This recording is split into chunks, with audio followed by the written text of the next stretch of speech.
Hi everyone, हम लोग इंटरसिम्बल interference या आईएसआई की बात कर रहे थे और हमने ये देखा था कि आईएसआई के लिए या आईएसआई मिनिमाइज करने के लिए हमें जो कंडीशन आती है वो ऐसी है कि जो हमारी इफेक्टिव पल्स है, इफेक्टिव पल्स का स्पेक्ट्रम ऐसा होना चाहिए या इफेक्टिव पल्स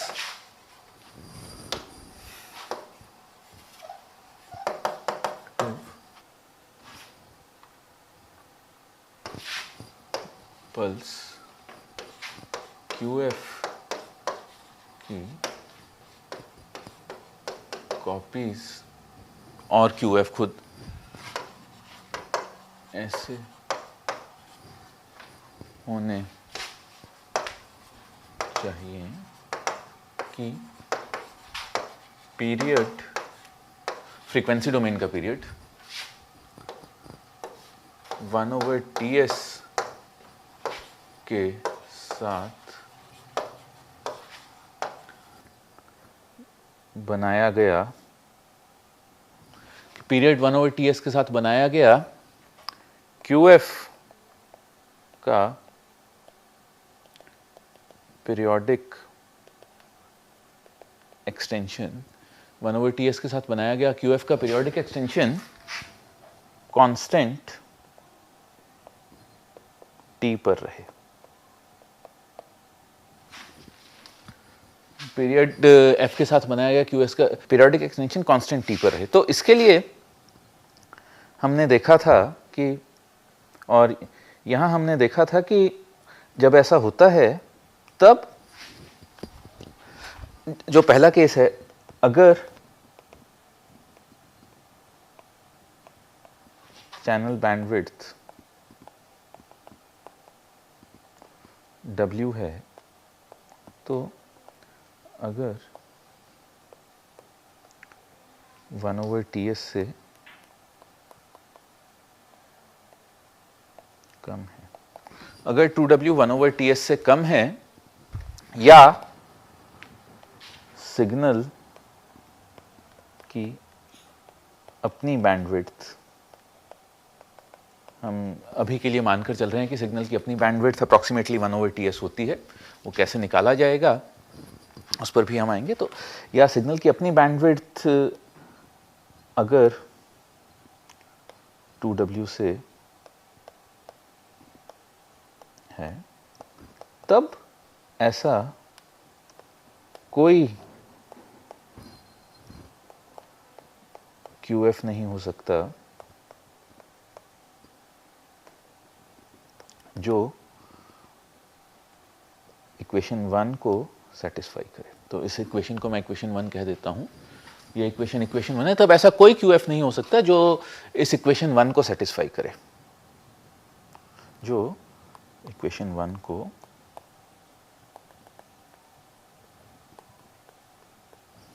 तब ऐसा कोई QF नहीं है जो इक्वेशन 1 को सेटिस्फाई करे। पर अगर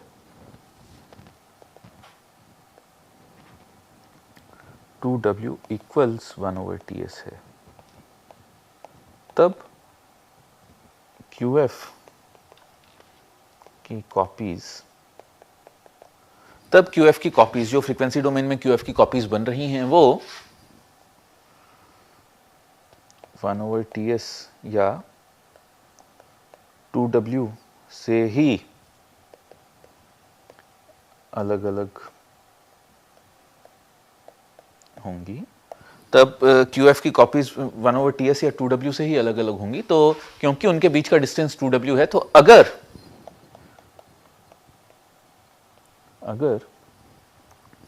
QF ऐसा हो, अगर QF की फॉर्म हो T W और 0, अगर QF इस फॉर्म में हो कि मॉड f इसको मैं ऐसे भी लिख सकता हूँ minus F less than equal to W और W minus W less than equal to F less than equal to W. मैं इसे ऐसे भी लिख सकता हूँ और ज़ीरो अदरवाइज। अगर क्यू एफ की फॉर्म ऐसी आती है तब भी मैं ये कह सकता हूँ कि हाँ ये सिग्नल या इसे रियलाइज किया जा सकता है। अब तो 1/TS आप देख सकते हैं कि सिग्नलिंग रेट है, 1/TS सिग्नलिंग रेट है या वो रेट है जिस पर, या 1/TS सिग्नलिंग रेट है, या इसे मैं लिख सकता हूं नंबर ऑफ सिंबल्स पर सेकेंड है। 1/TS सिग्नलिंग रेट है या नंबर ऑफ सिंबल्स पर सेकेंड है। तो मैं ये चाहता हूं कि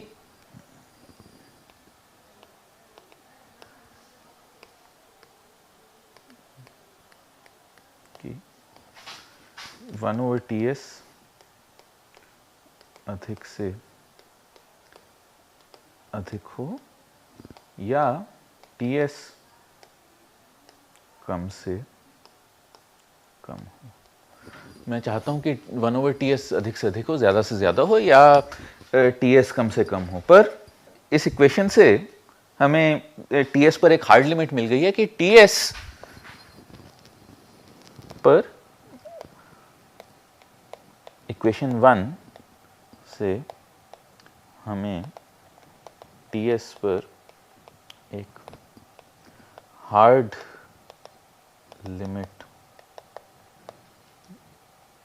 है कि TS 1/2W से कम नहीं हो सकता।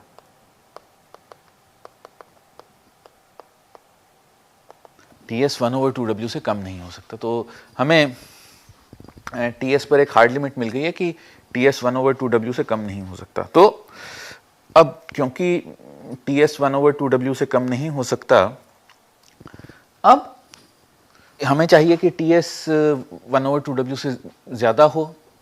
तो अब उसमें भी जो सबसे ज़्यादा TS हो सकता है, तो TS की मैक्सिमम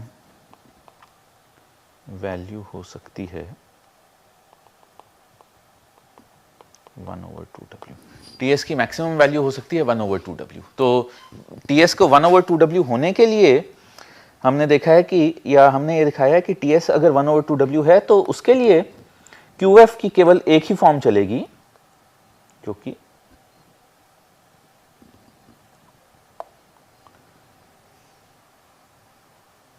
उसके लिए QF की केवल एक ही फॉर्म चलेगी जो कि ये है।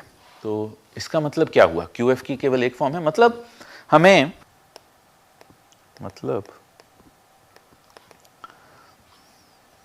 जो रिसीव्ड है वो होगी QT इक्वल्स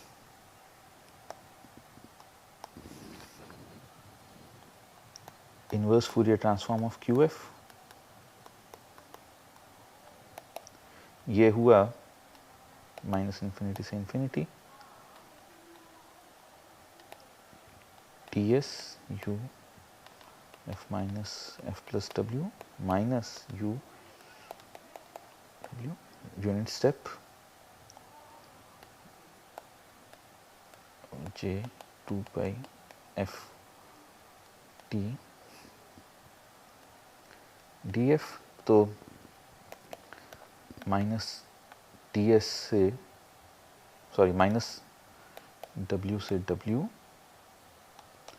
TS e की power J FT DF।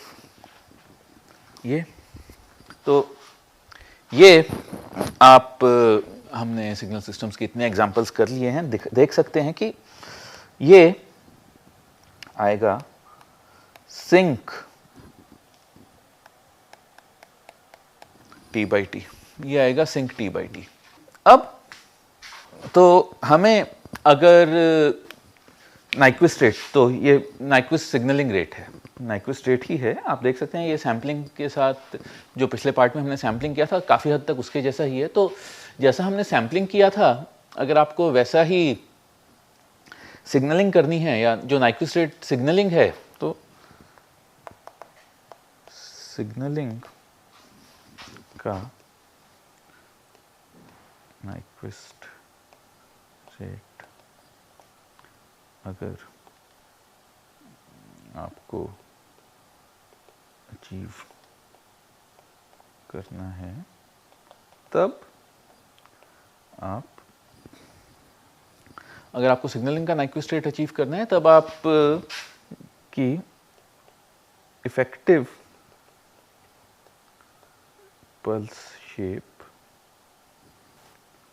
Sink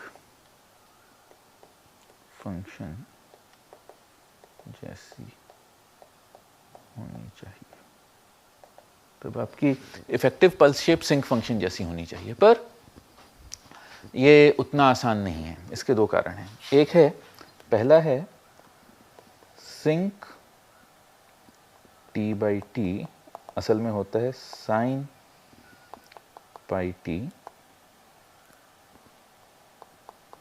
by T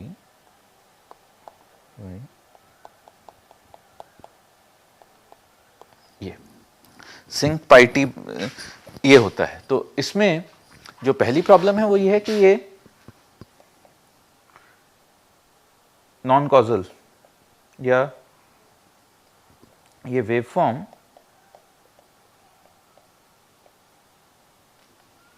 एक नॉन कॉजल सिस्टम को रिप्रेजेंट,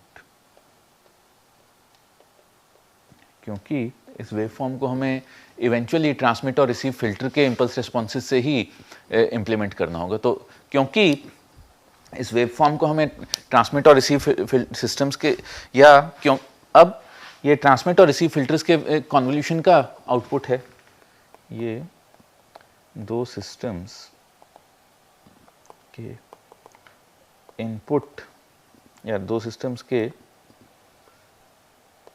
इम्पल्स रिस्पॉन्स का, याद करिए कि असल में मैच्ड फिल्टर की पल्स शेप और इनपुट पल्स शेपिंग फिल्टर ये दोनों सिस्टम्स हैं। तो एटलीस्ट उनमें से एक सिस्टम का इम्पल्स रिस्पॉन्स है, तो ये इम्पल्स एक नॉन कॉजल इम्पल्स रिस्पॉन्स को रिप्रेजेंट करता है। तो एक नॉन कॉजल सिस्टम के इम्पल्स रिस्पॉन्स को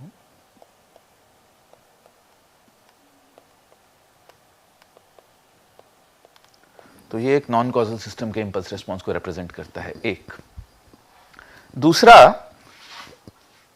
सिंक फंक्शन माइनस इंफिनिटी से इंफिनिटी तक स्ट्रेच करता है। सिंक फंक्शन सभी टी के लिए डिफाइंड है, ये जीरो केवल टी इक्वल टू इंफिनिटी पर होगा। तो दूसरा, ये सभी टी है और जीरो केवल टी इक्वल टू इंफिनिटी पर, यूनिफॉर्मली जीरो केवल टी इक्वल टू इंफिनिटी पर होता है।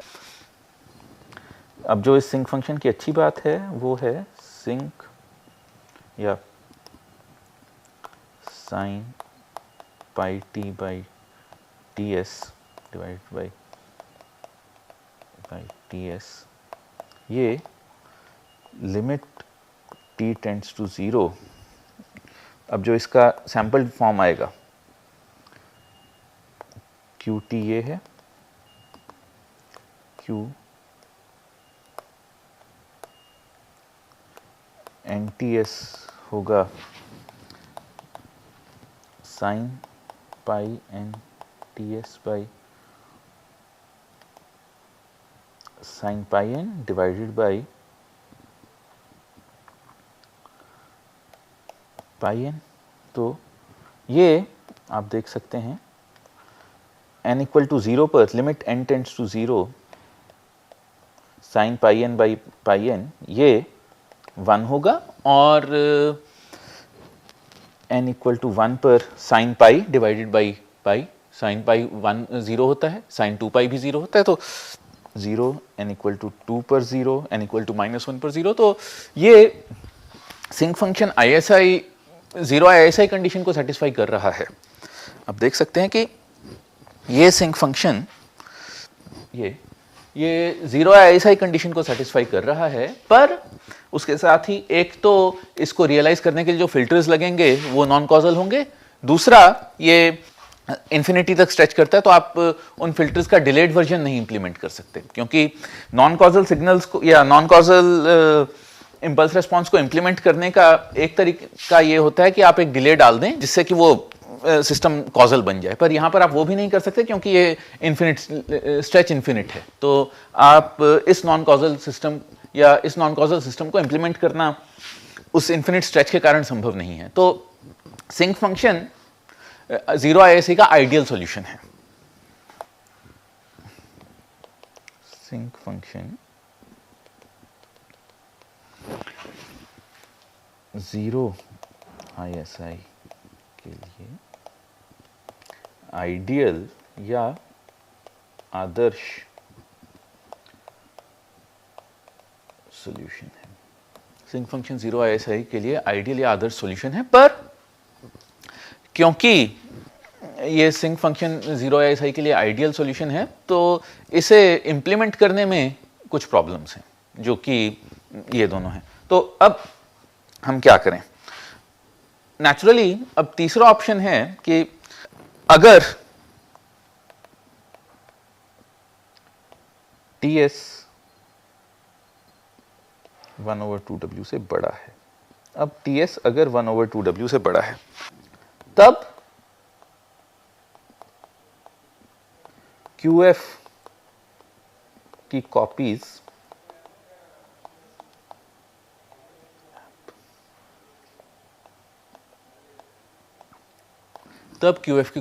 ओवरलैप करेंगे, या जिसे आप कहते हैं फ्रीक्वेंसी डोमेन में एलियासिंग होगी QF की कॉपीज की।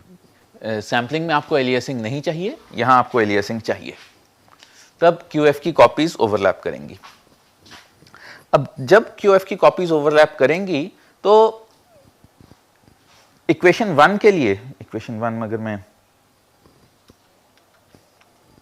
तब इक्वेशन 1 को अगर मैं देखूं तो इक्वेशन 1 के लिए आपके पास ये इक्वेशन 1 है,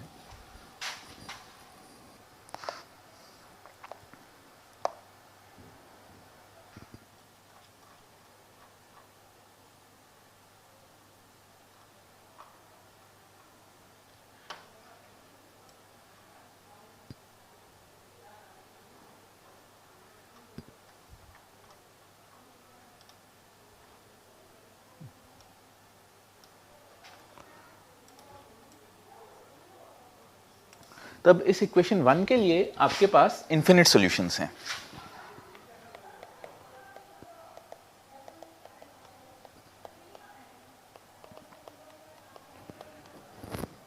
तो आप देख सकते हैं कि इक्वेशन 1 के लिए आपके पास इन्फिनिट सॉल्यूशंस हैं। अब क्योंकि इक्वेशन 1 के लिए आपके पास इन्फिनिट सॉल्यूशंस हैं तो उसमें से हम कोई भी सॉल्यूशन चूज कर सकते हैं। अब उनमें से एक सॉल्यूशन जो कि यूज किया जाता है, जिसे कि मतलब जिसे हम कैंडिडेट सॉल्यूशन कहते हैं, कि जो उनमें से कैंडिडेट सॉल्यूशन सबसे ज्यादा यूज किया जाता है, उसका नाम है raised cosine pulse shaping. Raised cosine pulse shaping, जहां पर आप डिफाइन करते हैं QF या QRC raised cosine F equals TS 0 less than equal to F less than equal to 1 minus alpha by 2 ts, ये ts by 2 times 1 plus cos pi ts by alpha f minus 1 minus alpha by 2 ts 1 minus alpha by 2 ts से less than equal to f less than equal to plus alpha by 2 ts और 0 इसके बाहर। तो ये कुछ ऐसा दिखेगा।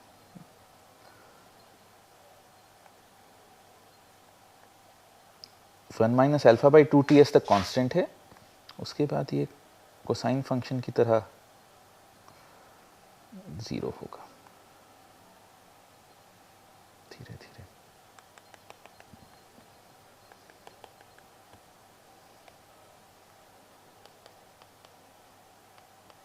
ts और ये 1 प्लस अल्फा बाई 2 ts। तो ये कुछ ऐसा दिखेगा। तो यहाँ जो आपकी बैंडविड्थ है वो, और ये minus 1 plus alpha by 2 ts, तो यहाँ सिग्नल की बैंडविड्थ 1 ओवर ts से थोड़ी सी ज़्यादा है। तो ये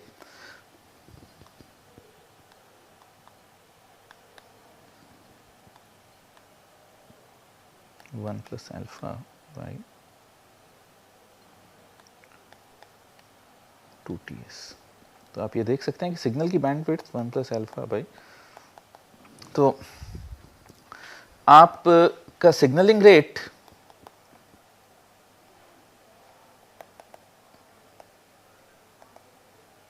रेट 2w ना होकर 2w divide by 1 plus alpha है। तो आपका सिग्नलिंग रेट 2w ना होकर 2w divided by 1 plus alpha है, पर उस सिग्नलिंग रेट, इस कम सिग्नलिंग रेट में तो आपका signalling rate actually 1 plus alpha के फैक्टर से डिवाइड हो रहा है।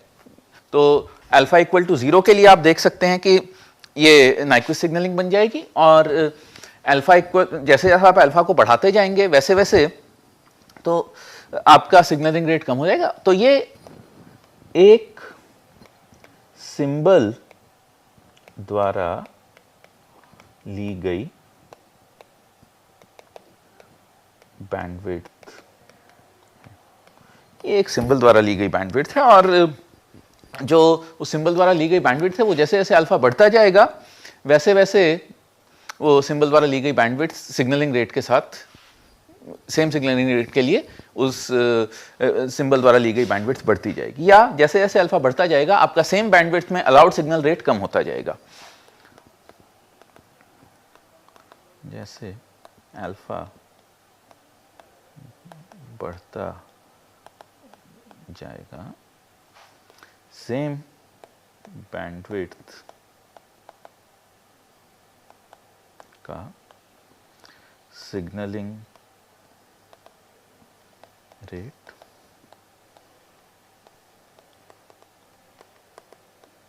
जाएगा।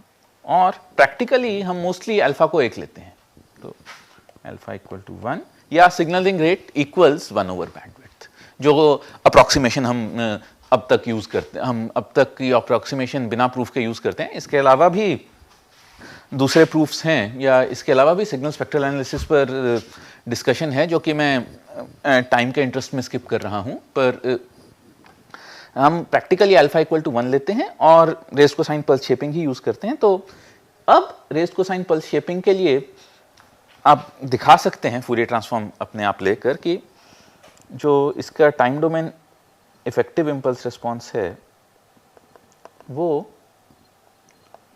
Sink t by t times cos pi alpha t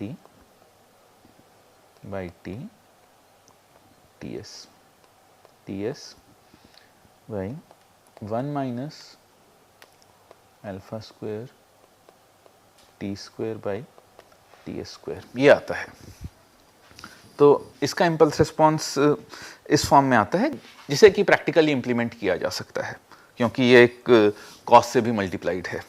तो अब क्योंकि इस इम्पल्स रिस्पॉन्स को, और ये ज़ीरो भी जल्दी होता है, तो क्योंकि इस इम्पल्स रिस्पॉन्स को हम प्रैक्टिकली इम्प्लीमेंट कर सकते हैं, तो इसीलिए प्रैक्टिकली हम raised cosine pulse shaping use करते हैं। और जनरली हम लेते हैं GT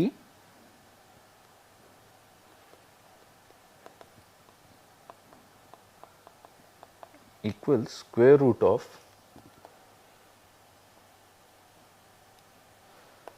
magnitude spectra Q raised cosine pulse shape के मैग्नीट्यूड का। तो ट्रांसमिट फिल्टर और मैच फिल्टर दोनों का मैग्नीट्यूड स्पेक्ट्रम, क्योंकि मैग्नीट्यूड कॉम्प्लेक्स कॉन्जुगेट से इंडिपेंडेंट होता है, दोनों का जो मैग्नीट्यूड स्पेक्ट्रम हम लेते हैं वो रेस कोसाइन पल्स शेप का स्क्वायर रूट लेते हैं, जिससे कि जो इफेक्टिव पल्स शेप है वो रिसेप्शन के बाद एक्चुअली वापस रेस कोसाइन पल्स शेप आपके पास आ जाए। तो ये रेस कोसाइन पल्स शेपिंग थी। रेस कोसाइन पल्स शेपिंग में हमने देखा कि कैसे हम बैंडविड्थ के बदले या सिग्नलिंग रेट के बदले बैंडविड्थ को ज़्यादा ऑप्टिमाइज कर सकते हैं, या हम रियलाइजेबल पल्सेस के लिए जो पल्सेस प्रैक्टिकली यूज हो सकती हैं, उनके लिए हम कैसे सिग्नलिंग रेट को कम कर देते हैं। आगे चलकर हम पार्शियल रिस्पॉन्स सिग्नलिंग देखेंगे, जहां पर हम ये देखेंगे कि कैसे हम सेम बैंडविड्थ पर या सेम रेट पर हम सेम सिग्नलिंग रेट पर भी इजी टू यूज पल्सेस बना सकते हैं। Thank you.